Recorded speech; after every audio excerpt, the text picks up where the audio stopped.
So the free radical,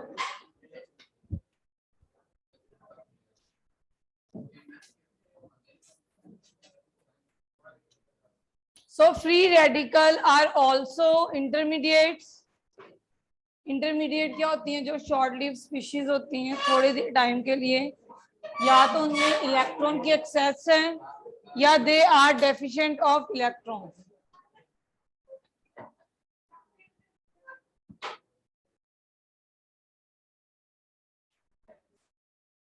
thirty three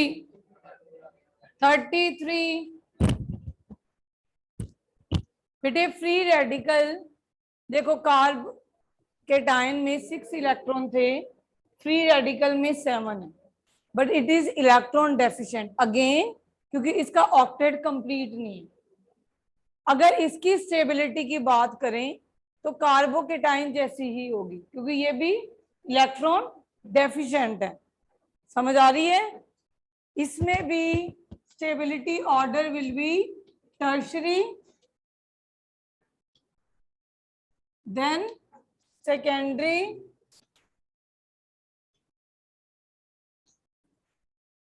and then primary, and last is methyl, again due to plus I inductive effect. As free radicals are also electron deficient as carbocations,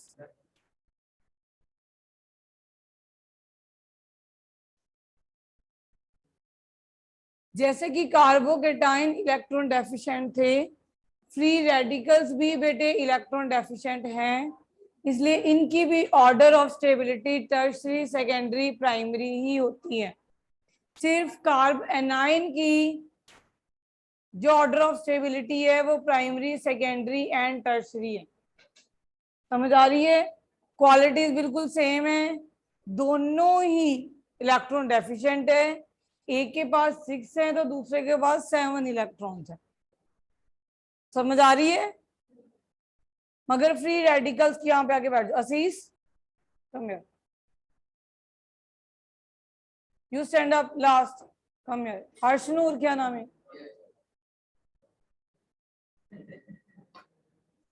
mask का है हमारा.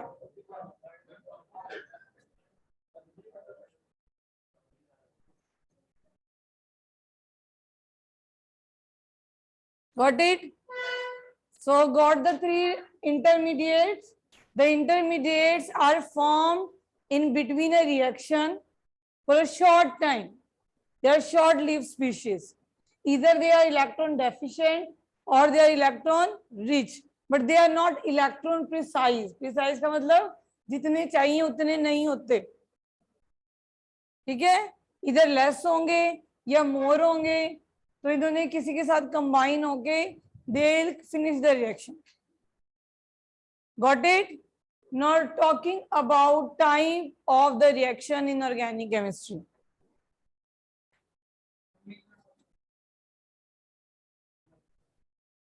Right, very tertiary, secondary, primary, that's it.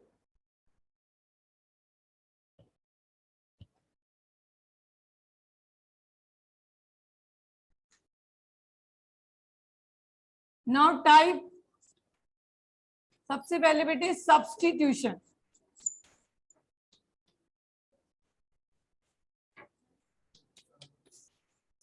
Substitution में you can substitute a free radical,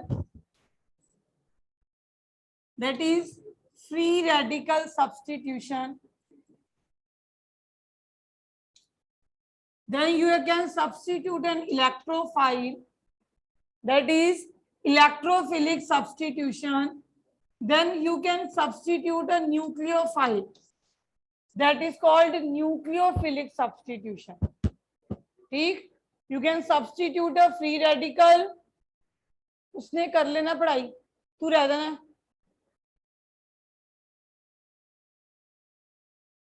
Free radical, electrophilic substitution and nucleophilic substitution. Got it? Substitute का मतलब क्या है बेटे? एक ग्रुप जाएगा तो दूसरा ग्रुप आएगा, that is called a substitution. जैसे सब्स्टिट्यूट पीरियड लगता है तो एक टीचर एब्सेंट होती है, उसकी जगह पे दूसरी टीचर आती है। समझ आ रही है?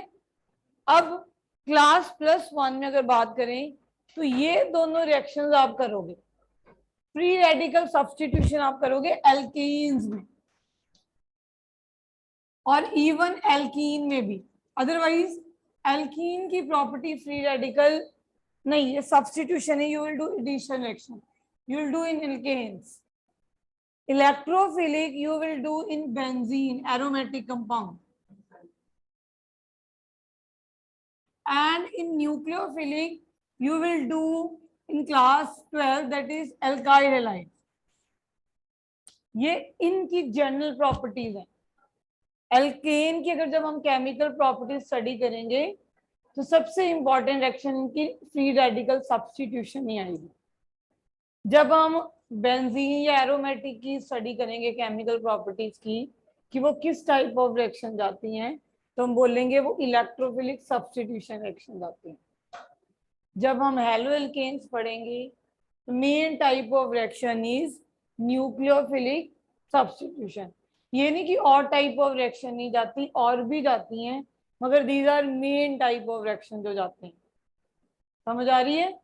अब कोई भी मेटल है वो केमिकली ऑक्सीजन के साथ भी रिएक्ट करता है, वाटर के साथ भी रिएक्ट करता है, एसिड के साथ भी रिएक्ट करता है, तो उसमें से one of the main is this. समझ आ रही है? जैसे एल्केन की मेन यही है, okay. In case of benzene यही है, in case of alkyl halide या haloalkane nucleophilic substitution he. Now let us see free radical. Now free radical mechanism is not in syllabus. कल मैंने आपको फ्री रेडिकल बना के दिखाए थे, if you remember. Just see when you have done free radical, तो आपने alkanes में फ्री रेडिकल्स बनाए थे to see the reaction. जैसे कि जब हम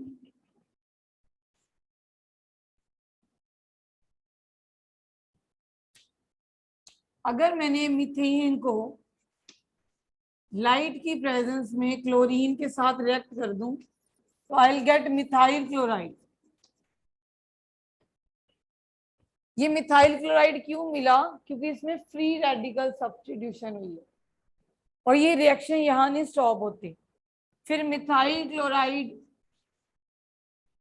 फर्दर क्लोरीन के साथ फिर रिएक्ट करती है तो आपको डाई क्लोरोमीथेन मिल जाती है। फिर एक Cl आया, H निकला, सब्स्टिट्यूट हुआ ना, तो एक Cl गया और H निकला। फिर दोबारा डाई क्लोरोमीथेन,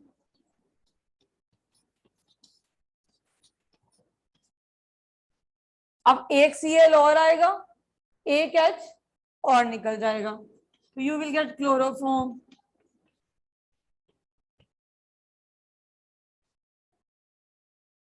अब you will take chloroform and you will get carbon tetrachloride.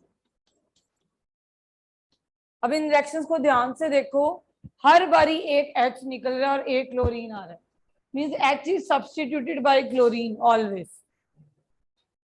ठीक है? अगर इनके मैकेनिज्म में जाएं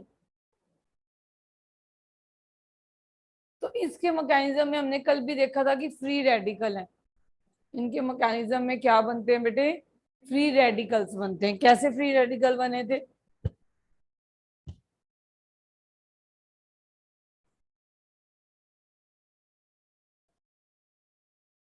chlorine in presence of light, तो हमारे पास क्लोरीन दो फ्री रेडिकल बने, ये बॉन्ड क्लीव हुआ, एक इलेक्ट्रॉन ये ले गया और एक ये ले गया, तो आपके पास 2 क्लोरीन फ्री रेडिकल बने। ठीक है? ये रेडिकल अब रिएक्शन मिक्सचर में एक क्लोरीन का तो मॉलिक्यूल नहीं है।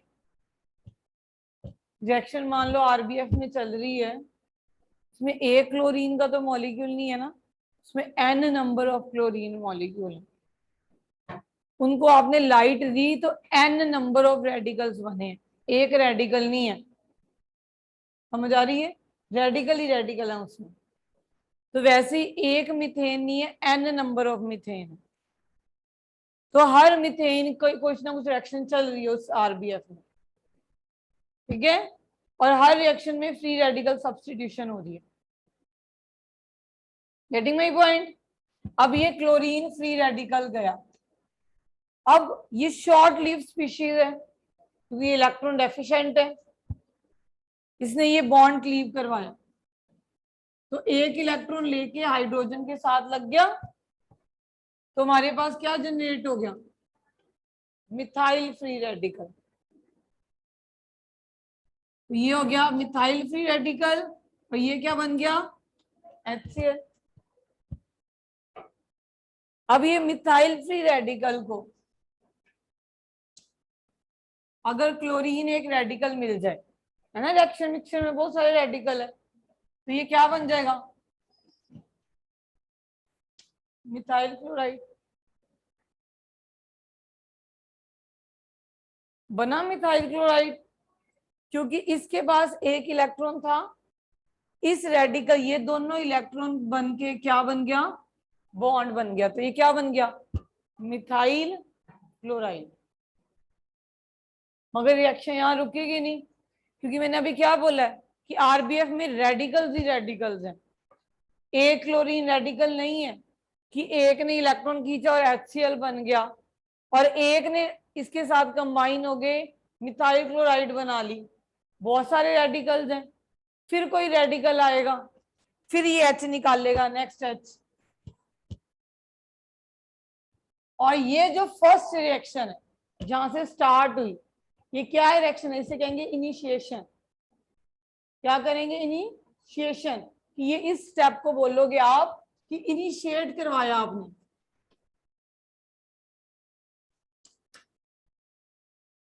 राइट, देखें, फिर ये रिएक्शन चलती जाएगी, क्योंकि चलती जा रही है, that is known as propagation. जो रिएक्शन चलती जा रही है that is known as प्रोपो।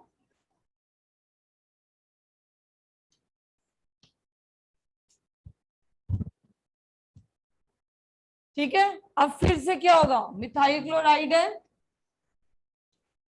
Chlorine free radical एक और आएगा, इससे एक और हाइड्रोजन ले जाएगा, ये बॉन्ड फिर से टूटेगा, ये इलेक्ट्रॉन यहां दे गया, ये इसका एक इलेक्ट्रॉन इसके साथ लग के HCl बनाएगा फिर से। तो आपके पास CH2Cl रेडिकल बन गया, फिर साथ में क्या निकली? HCl। अब हमारे पास फिर से एक रेडिकल बन गया। अब इस रेडिकल को फिर से कौन अटैक करेगा? करवाओ क्लोरीन का अटैक, प्रोपोगेट करवाओ चेन को।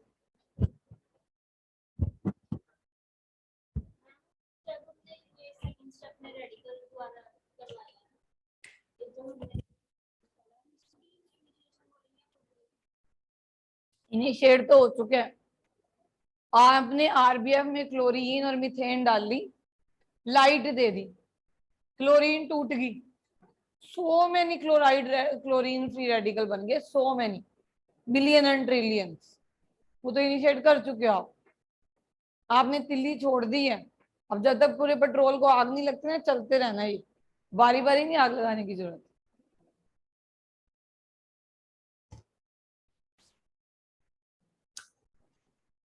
ठीक है। तो आपके पास क्या मिला? Dichloro methane, dichloromethane. अब नेक्स्ट स्टेप में क्या करोगे? फिर क्लोराइड रेडिकल लेके आओ, डाइक्लोरोमीथेन को अपने आप करके देखो, जब तक अपने आप नहीं करोगे नहीं आएगा। डाइक्लोरोमीथेन उठाओ, जो बना आपका CH2Cl2 बना होगा, उसके साथ क्लोरीन रेडिकल करवाओ अटैच।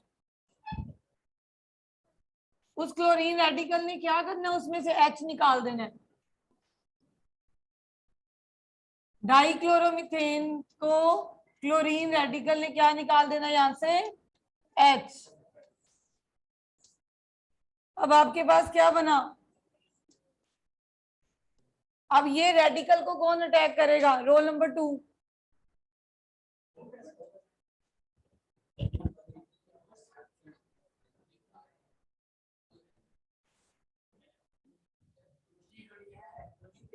चलो आगे। अब ये रेडिकल जनरेट हो गया, अब इस रेडिकल के ऊपर कौन अटैक करेगा? करवाओ क्लोरीन को अटैक। तो अब क्या बना? CH Cl3 CH Cl3, समझ आई? इसे कहते हैं क्लोरोफॉर्म।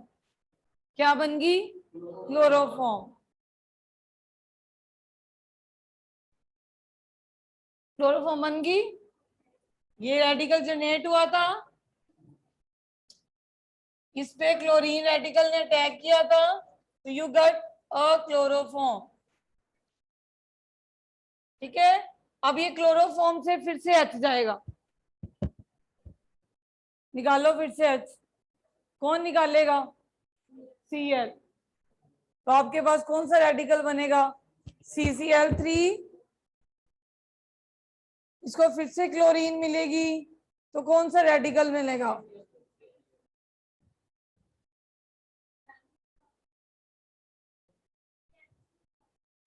वो मैं बीच में लगाना भूल गई थी। CHCl, यहाँ पे एक और H ना, ये H नहीं था तो एक 3 क्लोरीन बन जाने थे, तो मैंने यहाँ दिखा दिया। H जहाँ मर्जी दिखा दो।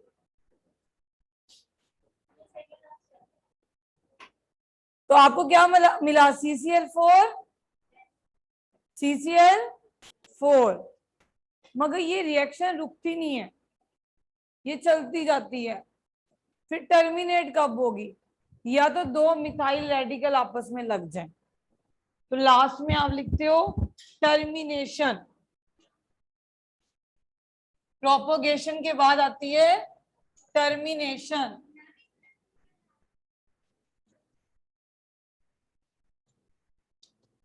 या तो दो मिथाइल रेडिकल आपस में लग जाएं, तो आपके पास इथेन मिल जाए, या दो क्लोरीन के रेडिकल, तो ऐसे टर्मिनेट कर सकते हो आप चेन को। ये रिएक्शन हम बहुत कम करवाते हैं, ये सिर्फ समझने के लिए है, क्योंकि इतने बाई प्रोडक्ट को अलग करना बहुत मुश्किल है। अगर हम हेलो एल्केन्स की प्रिपरेशन करने शुरू कर दें इस रिएक्शन से, तो हमारे पास पता नहीं कितने प्रोडक्ट मिले। एक इथेन लेके बैठ जाए हम, एक chloromethane, dichloromethane, chloroform, carbon tetrachloride, कहाँ अलग करता रहेगा भाई बंदा? फिर हमारी एनर्जी ज्यादा वेस्ट होगी। सिर्फ समझने के लिए रिएक्शन है, समझ आ रही है?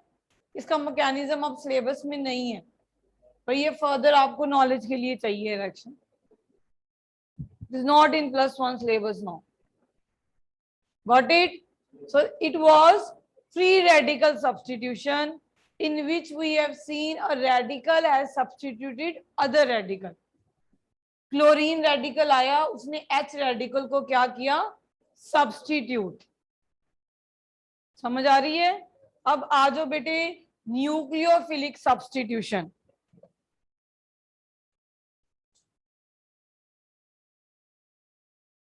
इलेक्ट्रोफिलिक क्यों नहीं ले रही मैं अभी, थोड़ी देर बाद बताते हैं। नाउ बेटे न्यूक्लियोफिलिक सब्स्टिट्यूशन। मान लो ये अल्काइल हैलाइड है, this is alkyl halide, methyl chloride, chloride is a nucleophile.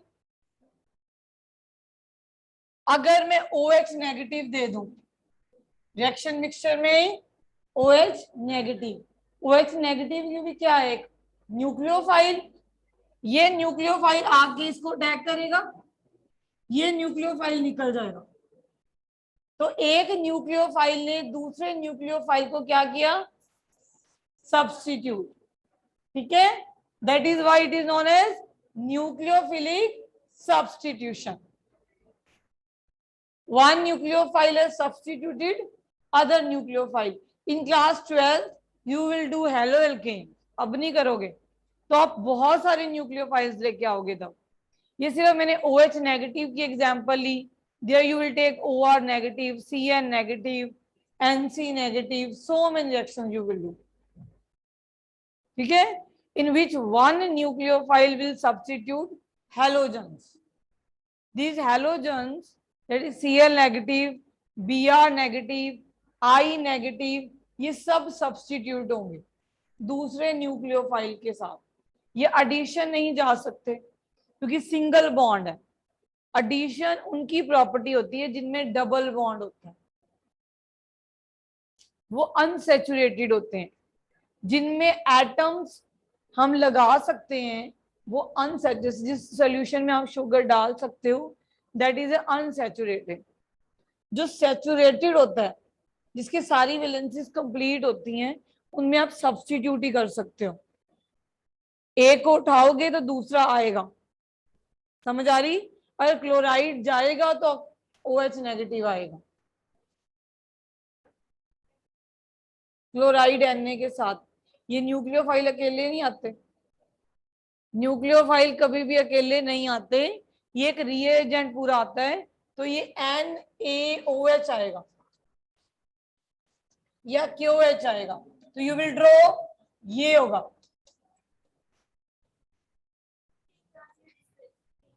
हाँ डिस्प्लेसमेंट कर लो आप, मुझे एक्टिविटी सीरीज नहीं चल रही यहाँ पे। Got it? What is nucleophilic substitution? Very important. Electrophilic substitution. It's very important for class +1.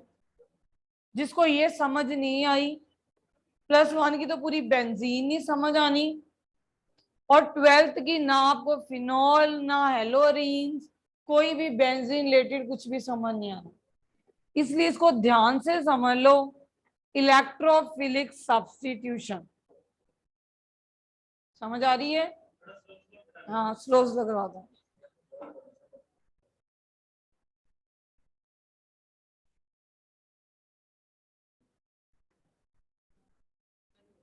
This is benzene.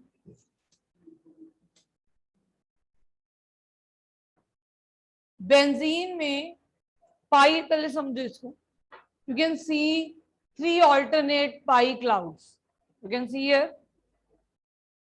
Pi clouds होने की वजह से ये एडिशन एक्शन भी जा सकता है। ये कौन सा सैचुरेटेड है? ये कोई सैचुरेटेड नहीं है, इनमें डबल बॉन्ड है, इसका मतलब ये अनसैचुरेटेड है। अगर इनके बॉन्ड्स हटा देंगे हम डबल बॉन्ड, तो हम ऐड कर सकते हैं ना एटम्स। पर मैंने क्या बोला? Electrophilic substitution. क्योंकि बेंजीन में एक चीज आप पढ़ चुके हो, क्या होता है? रेजोनेंस। क्या होती है? रेजोनेंस। रेजोनेंस के कारण मॉलिक्यूल स्टेबल होता है। रेजोनेंस के कारण मॉलिक्यूल क्या होता है बेटे? स्टेबल। अगर इसमें आप कुछ चीज ऐड करवा दोगे तो इसके डबल बॉन्ड चला जाएगा, क्या रेजोनेंस रहेगी? अब उसकी स्टेबिलिटी कम होगी, तो ये मॉलिक्यूल अनस्टेबल नहीं बनना चाहता। ठीक है? ये जो पाई है ये एक्स्ट्रा इलेक्ट्रॉन है। एक्स्ट्रा इलेक्ट्रॉन के ऊपर न्यूक्लियोफाइल तो आके अटैक नहीं कर पाएगा, इलेक्ट्रोफाइल ही अटैक कर पाएगा, क्योंकि इलेक्ट्रोफाइल ही इलेक्ट्रॉन डेफिशिएंट है। न्यूक्लियोफाइल तो पहले ही न्यूक्लियस इलेक्ट्रॉन रिच होता है, तो अटैक क्या कर पाता है? Electrophile, isn't it? अब इलेक्ट्रोफाइल ऐड नहीं होता, क्या होता है? सब्स्टिट्यूट। अब कैसे होता है? अब बेंजीन आप बनाते ऐसे हो, पर बेंजीन पे यहाँ पे हाइड्रोजन लगे हुए हैं।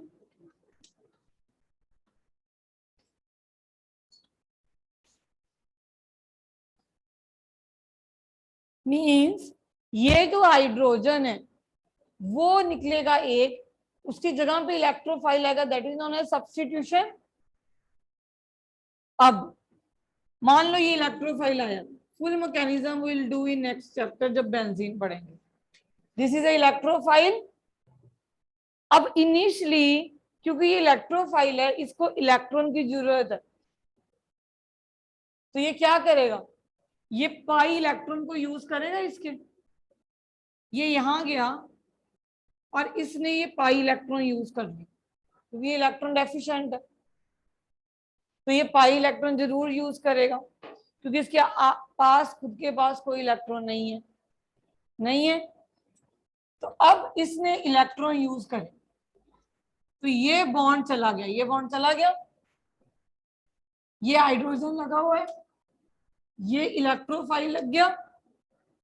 अब इस कार्बन के ऊपर आ गया पॉजिटिव चार्ज, क्योंकि इस कार्बन के ऊपर यहाँ हाइड्रोजन लगा है। तो इस कार्बन की वैलेंसी क्या होगी, 1 2 3, तो एक वैलेंसी हट गई, मगर इस कार्बन की वैलेंसी कंप्लीट होगी 1 2 3 4। इसके ऊपर आ गया पॉजिटिव चार्ज। अब बेंजीन पॉजिटिव चार्ज तो बर्दाश्त करेगी नहीं, उसका रेजोनेंस खराब हो रही है। तो हाइड्रोजन, ये जो हाइड्रोजन होता है एस एच पॉजिटिव बाहर जाएगा। कैसे जाएगा, क्यों जाएगा, जब हम बेंजीन पढ़ेंगे तब हम देखेंगे। इसी में देखोगे +1 में, +1 में सब देखोगे, बहुत इंपॉर्टेंट रिएक्शन। ठीक है, ये हाइड्रोजन कैसे जाएगा, H पॉजिटिव की फॉर्म में बाहर जाएगा। जब ये H पॉजिटिव की फॉर्म में गया मींस इलेक्ट्रॉन लेके नहीं गया, ये बॉन्ड अपना यहीं छोड़ गया, ये बॉन्ड अंदर चला जाता है वापस। तो ये क्या हुआ, यहाँ पे H पॉजिटिव बाहर निकला,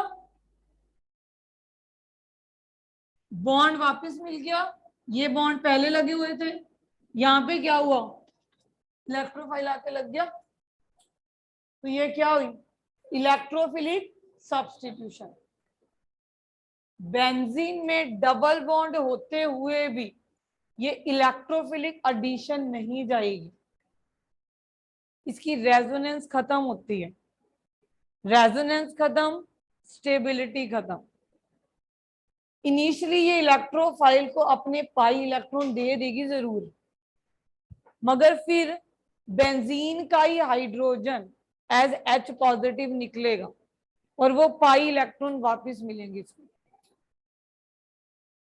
समझ आइए, तो बेंजीन क्या जाती है बेटे, electrophilic substitution, it will not go electrophilic addition. Why electrophile attack? Why nucleophile doesn't? Nucleophile electron rich है और बेंजीन के ऊपर नीचे इलेक्ट्रॉन क्लाउड छाया हुआ है। पाई पाई बॉन्ड कैसे बनाते हो, साइड वाइज ओवरलैपिंग से बनाते हो कि नहीं बनाते, साइड वाइज से। तो इलेक्ट्रॉन क्लाउड्स ऐसे छाए होते हैं, पाई जब बनाते हैं ऐसे बनाते हैं ना, ये पाई बॉन्ड है आपका। सिग्मा बॉन्ड तो एंड टू एंड ओवरलैपिंग से बन गया। अब इतना इलेक्ट्रॉन क्लाउड छाया हुआ है तो पास न्यूक्लियोफाइल नहीं आ सकता, आएगा तो पास इलेक्ट्रोफाइल ये अटैक करने। इनिशियली दया करके अपने पाई इलेक्ट्रॉन दे भी देगी, फिर आखिर उसकी स्टेबिलिटी क्या होगी, कम, उसकी रेजोनेंस हो रही है खत्म। तो H को H एज H पॉजिटिव बाहर निकलना पड़ेगा। जब H पॉजिटिव बाहर निकलेगी तभी डबल बॉन्ड वापस मिलेगा उसको। समझ आ रही है, तो बेंजीन किस टाइप ऑफ रिएक्शन जाएगी हम जब करेंगे, that is electrophilic substitution. Got it, will do in detail in class 11th। एक इलेक्ट्रोफिलिक सब्स्टिट्यूट नहीं करोगे आप, 6-7 इलेक्ट्रोफाइल सब्स्टिट्यूट करोगे, तब आपका कंसेप्ट और क्लियर होगा ये वाला। ठीक है, अभी आपको हम ये नहीं पूछेंगे व्हाट इज सब्स्टिट्यूशन, सिर्फ समझने के लिए ये कि किस कौन से टाइप की रिएक्शंस ऑर्गेनिक में होती है, पेपर में नहीं आता व्हाट इज। समझ आ रही है, सिर्फ समझना है इसको।